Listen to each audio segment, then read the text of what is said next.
Hello, my name is Armando Alanis. I'm one of the graduate financial literacy interns at the Center, and today we will cover budgeting and leadership as part of the Cisneros leadership program. What is budgeting? So we have a definition for you. Budgeting is the process of creating a plan to spend your money. This spending plan is called a budget. Creating this spending plan allows you to determine in advance whether you will have enough money to do the things you need to do or would like to do. In short, budgeting provides a framework or a blueprint that we can follow in order to get to our goals. Our goals can vary because they are personal. It can vary from wanting to have extra money in our savings account to actually saving for a vacation. But what we need to always remember is that it will be the foundation for us to get from point A to point B, where point B are our goals. And why is budgeting important? We have some questions here that are going to address why is it important to have a budget. So let's ask, what is the average credit card debt in Texas? What is the average student loan debt in Texas? What is the percent of consumers that have debt and collections? And how many bankruptcy filings do you think took place in 2018? Take a couple of seconds to give some answers to these questions so we can move on to the next part of this slide. Okay, and here we have the answers. So the average credit card debt in Texas is about $7,692. The average student loan debt is $26,824. The percent of consumers with debt and collections is 44%. And there were 28,009 bankruptcy filings in Texas in 2018. Now, how do we connect this with budgeting? Well, for one, we're dealing with very large numbers here when we're talking, for example, about credit card debt and average student loan debt.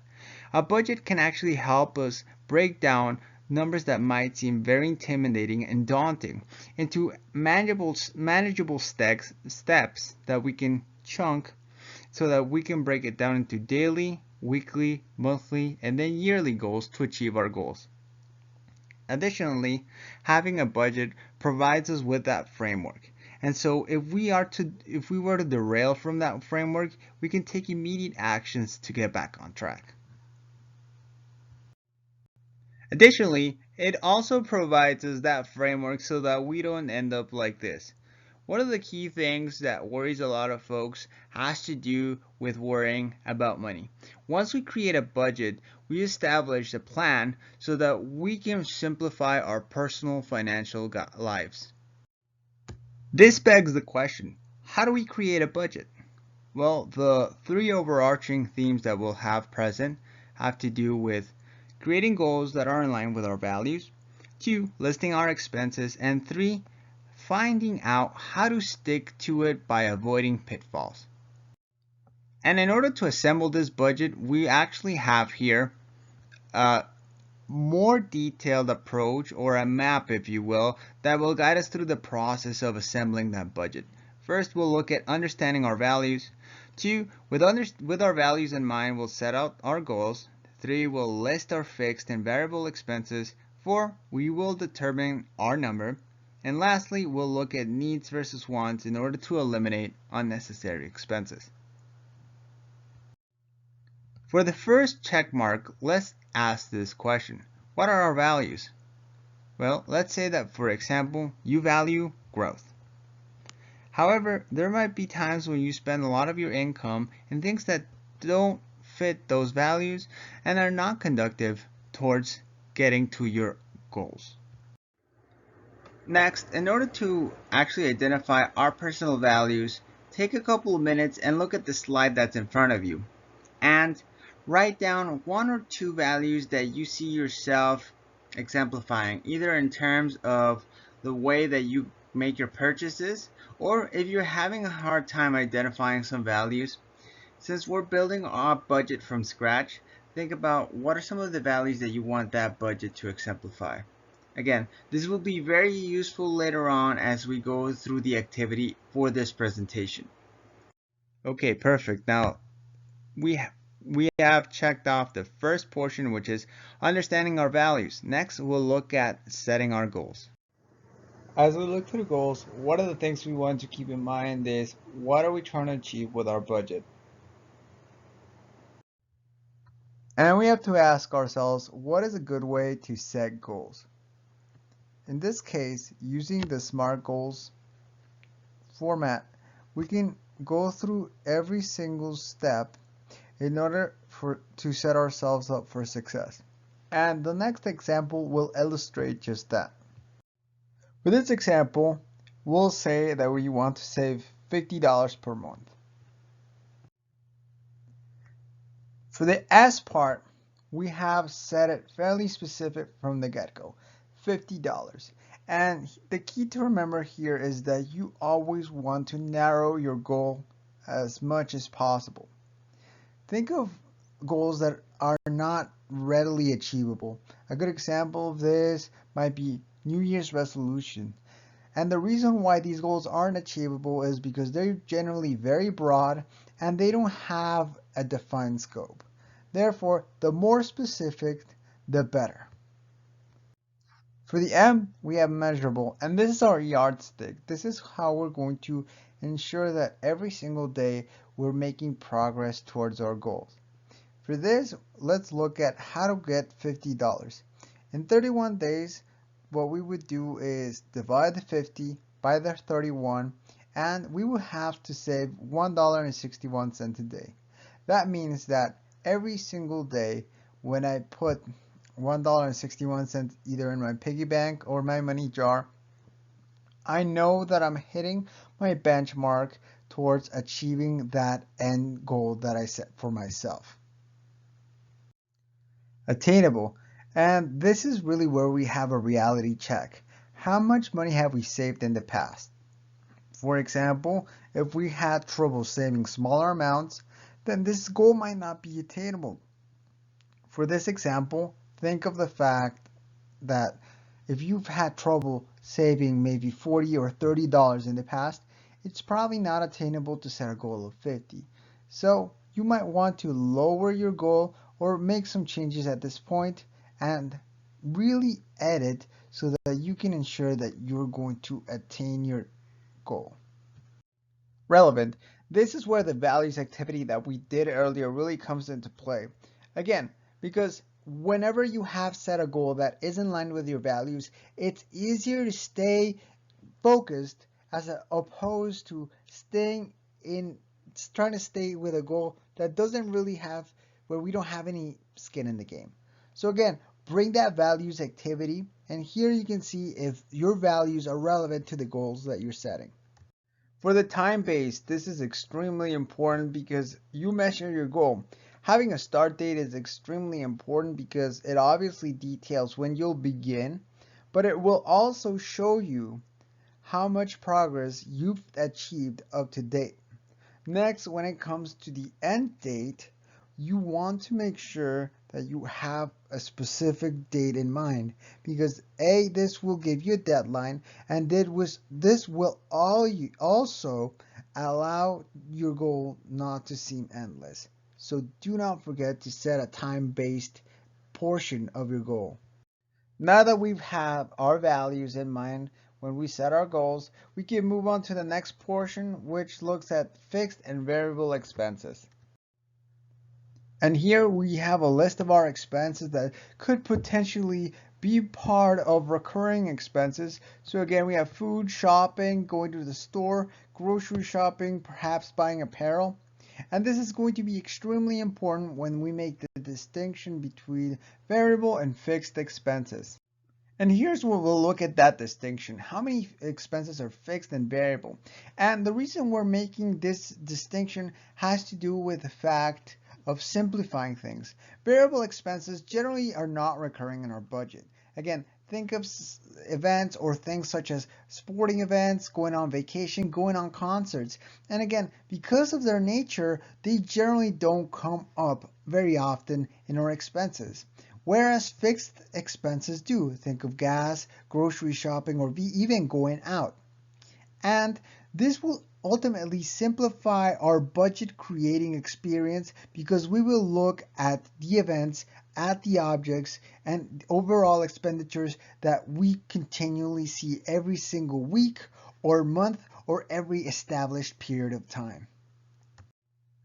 Okay, so now we will look only at the fixed expenses and we have a sample list.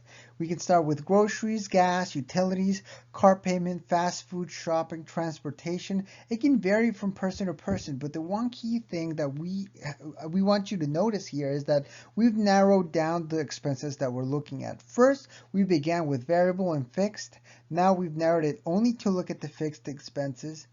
And one of the key things is that we want to make sure that we list everything that comes up in a recurring period of time. Again, as you can see, utilities, gas, fast food, shopping, transportation, travel, gaming, anything that is not a variable expense that only happens once every so often period of time.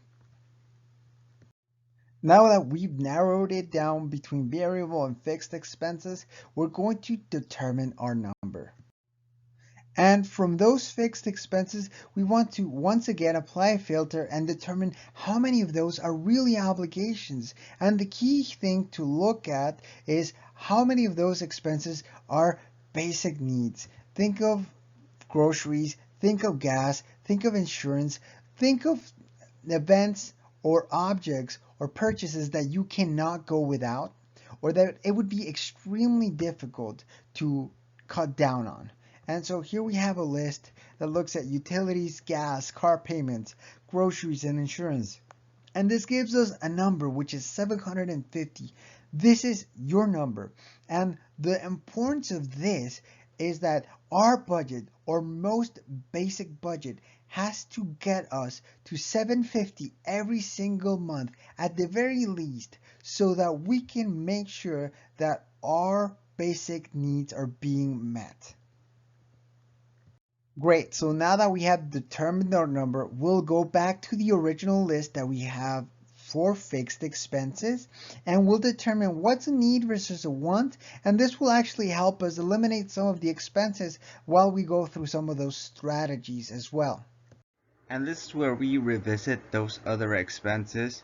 Some of the factors to consider as we move on to the next slide where we look at the strategies are, from that list that we originally saw, what is a need versus a want, what fits our values, and lastly, what could be reduced without drastically affecting us.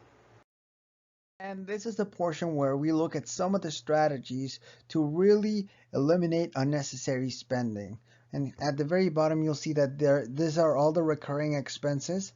So some of the strategies, the first one, understanding your core values. Again, you see the importance of that activity that we did at the very beginning of this presentation.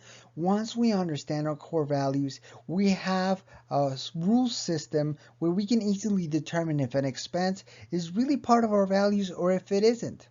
It really does simplify our finances when we understand our values, because now we have very clear how is it that we're going to get to our goals. Well, it's going to be by following those values. The next two strategies are going to focus on eliminating multiple cards or multiple payments and consolidating debt. Why? Well, because when you have payments that you need to make in various different sites, you might run the risk of missing a payment and creating additional friction in your budget as a result of having to pay late fees. So once you consolidate all your expenses, all your debt in one place, it is far simpler to make sure you take care of those debts every single time that they're due. And the last portion is paying with cash. Why do you think paying with cash is important? Well, in this case, because you can see how much money is going in and out of your pockets, and it actually, well, once you run out of money, that's it. You can't generate any more. So paying with cash is a good strategy to eliminate unnecessary spending, as it helps you visualize the process of how much is going out of your account, as opposed to using other cards where it's very easy to overspend because you don't have that tangible feeling of understanding how much cash is going in and out. And as you can see, this is what completes the map for our budget, and this is going to be crucial for the next slides as we put it all together.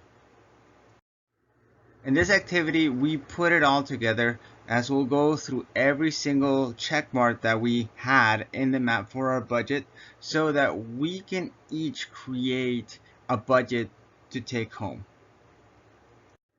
And this is where we put everything together. As you can see, we're going to create a money pipeline.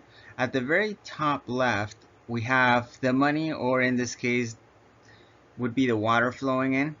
And we want to make sure that first we're taking care of what we determine are part of our number, right? So this person has expenses, debt minimums, checking account, and once we've taken care of those important expenses, the money in this case would go into this person's emergency fund. Next, it would go into debt.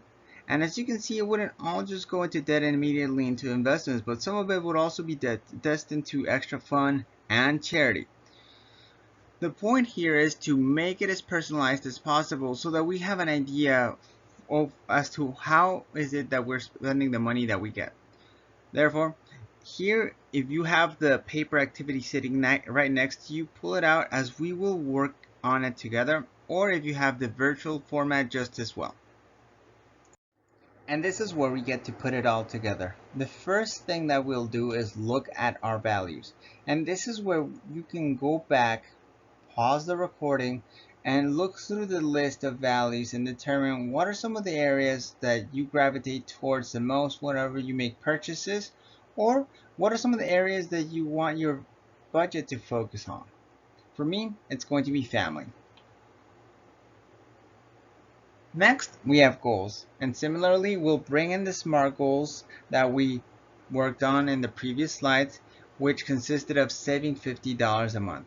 And that works for me because I can save that money, and after some time, I can spend it on my family and have fun with them. Again, pause the recording here and create your own SMART goal. Next, expenses. And this is where we look at those two categories of expenses, because we will focus primarily on the expenses that are not variable. Again, this will be useful so that we can come up with your number. Your number are obligations that we need to take care of every single month, because if we didn't, or if we eliminated them from our budget, we would generally see negative repercussions. For me, I picked 3 categories from a list, which is gas, groceries, and utilities.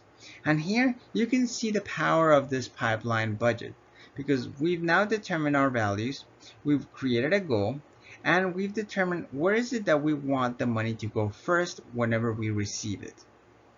Next, we'll focus on, you guessed it, our goal. And this is once the money flows out of here, we can focus on our goal. And this actually allows us to expand a little bit upon SMART goals, because we had a goal that only lasted 30 days, which is generally considered short term. But we can similarly create goals that are medium and long term. These goals can work at the same time, or we can just set one at a time. The important thing to consider here is that we can determine what to do with our budget depending on our current status. And that's really the key about it, is the flexibility. Again, we can set the short term, what we could consider medium term, and just as well the long term goals. Next, we can have this additional filter here where we talked about the other expenses. And again, we can use the different strategies that we covered in order to determine what are expenses that we don't want to continue making in our new budget, and what are some of the expenses that we do want to continue. And what are the strategies mentioned looking at our values? Again, here I chose an additional value of fun because I want to impart, when it comes to my additional purchases or my additional budgetary expenditures, to have a little bit of expenditures focused on things that I like or that I value in terms of fun. And this is important because budgeting is not a one-size-fits-all approach. When the going gets tough, It's far easier to stick to a budget where we at least have things that we value and that we care about, as opposed to a budget where we're just making a lot of sacrifices and perhaps we don't see the end in sight. Again, take some time to fill these blanks in when it comes to your budget so that you can create your own personalized money pipeline. So how do you stick to it? Because again, you created the budget, you were really motivated, you created smart goals, but we still ended up in the same place. And here's where we will look at some of the reasons why budgets fail. For example, handling failure. How do we look at failure when it comes to the budgeting process? 2, accountability. 3, perhaps your budget is too restrictive. 4, tracking spending can be exhausting. And 4, the way that we set goals.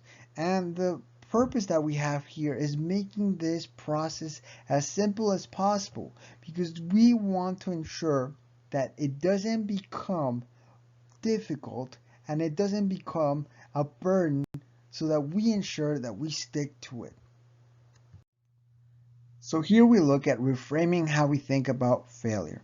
And we have a quote: if you don't start, you can't fail. It does sound ridiculous when you say it that way, but of course, it is ridiculous. It's quite possibly the reason you're stalling. On the other hand, there is no doubt that if you don't start, you will fail. Not starting and failing lead precisely to the same outcome with different names. Again, the key to extract from this passage is that budgeting is an iterative process, which means that we will face roadblocks, we will face challenges, and we might have times where we do experience failure. But we have to think of that failure as as a feature of the budgeting process, because only by experiencing those challenges will we get closer to creating the most personalized budget for you, and only through that will we be able to continually make better changes. Next, looking at accountability. Accountability buddies are one of the best ways to ensure that you stick to a process because now you made a commitment with somebody else and have a person that you can rely on if you ever get stuck, if you have any questions, or if you need to go back to the drawing board. And this is where money coaching at the May Center comes in order to help with that accountability question. Once you meet with a money coach, you can ask any questions in regards to budgeting, again, student loans or credit, anything related to personal finance. But in terms of actually building your budget, you can sit in a one-on-one appointment, ask any questions that you have about that budgeting process, and set up an action plan so that you can be on your way to achieve your goals. One of the great features of this is that accountability, because if you do get stuck or if you have any questions along the way, you can continually reach back out to the money coach so that you get help in order to continue to be successful. Ultimately, getting a money coach to be part of the process is something that will make this budgeting journey far more enjoyable. One of the other pitfalls might be that you're being too restrictive, and this is where we go back to our values and reevaluate. Again, this is a process of continual improvement. And so you might find along the way that once you've implemented your budget, that there are things that you could have had as blind spots or that you actually didn't consider. And there's no problem going back to the drawing board and looking at the values and maybe adding some to the top list and changing some of the originals that you had. Ultimately, this will make it so that you have a better compass to determine what are the expenses that need to be included and what can be cut out of that budget. Another of the pitfalls has to do with tracking expenses, and here we talk a little bit about the apps and the worksheets. In terms of apps, we give an example, however, there are many available, and the great thing about these is that they automate the process. So it makes it far more straightforward when it comes to looking at whether you're keeping up with your commitments that you have set for yourself and seeing if there are any areas where you're not following through. So it does create a great feedback mechanism. In terms of the Excel worksheet, if you attend a money coaching appointment, you can also find things such as daily trackers, monthly, weekly, and bi-weekly trackers. And these are Excel sheets that already have formulas in them. You only need to plug in the numbers and all of the back end work is done for you so that you only need to worry about inputting the expenses whenever you have the time period set for.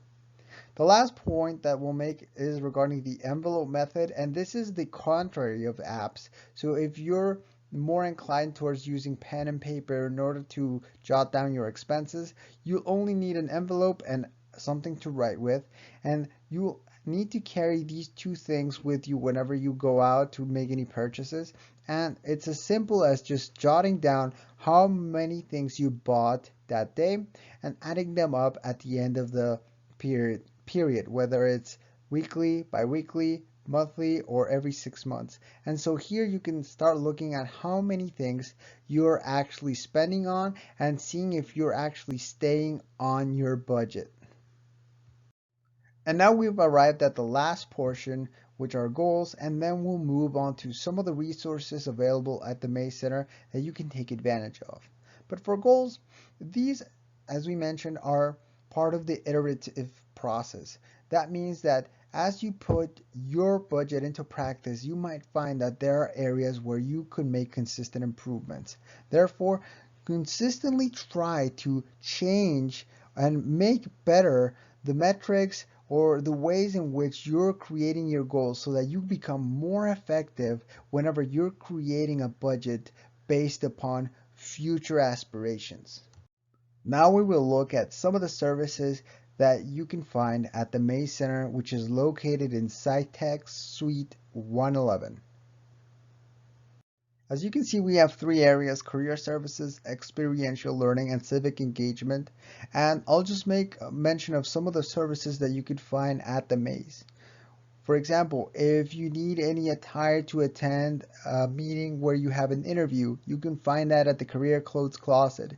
If you need to set up a mock interview, if you need to have someone take a look at your resume to make improvements, if you need to find things such as externships or internships, or if you need to set up a money coaching appointment to talk more about personal finances and set up an action plan, these are all some of the services that are offered at the May Center.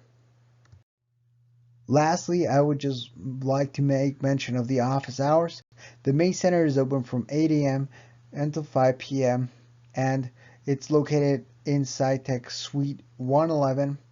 I would like to thank you for being part of this presentation and I hope you have a great day.